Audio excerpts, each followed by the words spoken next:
Hi everyone, my name is Daniel Hammond. I'm the lead grower responsible for the field day site here in Lindenow. I'm also co-chairman on the Aphid committee.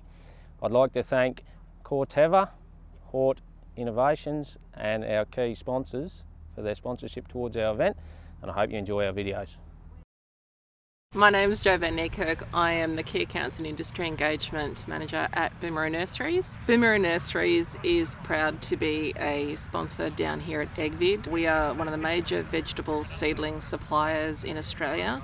Aphid changed so much from the original concept. This means that with the support of industry bodies like AusVeg, you're going to have resources available and reference points for years to come on the digital platform. Boomerang Nurseries are proud to support the East Gippsland region, the growers of Victoria, and the East Gippsland Veg Innovation Days for 2020. This is Green Goblin, a traditional dark green COS lettuce, replacing our old Goblin in our range. Probably the same height, same weight, really nice internal and slow bolting with a small core internally. So one to look at for the future, really a nice lettuce.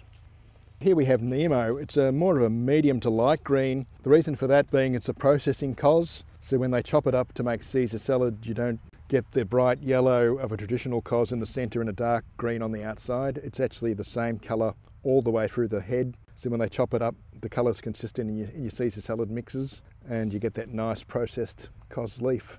It's also probably multi-use. You could use it because it forms a nice heart as well. So for the fresh market, it's also an option for the grower.